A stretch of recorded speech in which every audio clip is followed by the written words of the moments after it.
kelompok Hamas dan Israel masih terus bersitegang saling melakukan penyerangan satu sama lain. Dilansir dari AP News, militer Israel melakukan penyerangan terhadap 2 terowongan militan Hamas. Penyerangan itu dilakukan pada Selasa 10 Oktober 2023. Terowongan tersebut digunakan militan Hamas untuk memasuki wilayah Israel. Berita tersebut muncul sehari setelah 70 militan Hamas menyusup ke kibbutz Be'eri, Israel Selatan.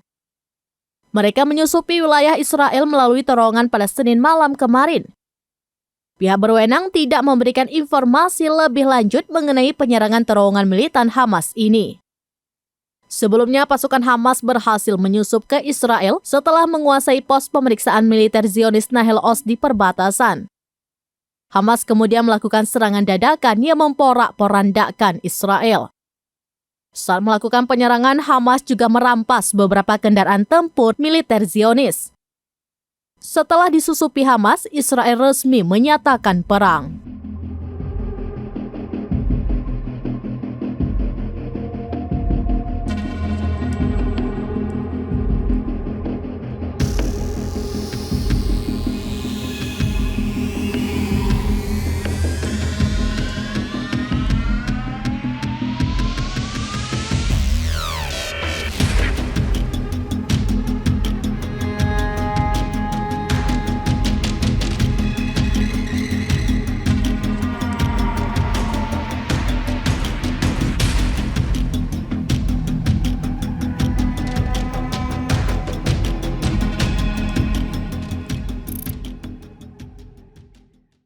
Download Tribun X sekarang, menghadirkan lokal menjadi Indonesia.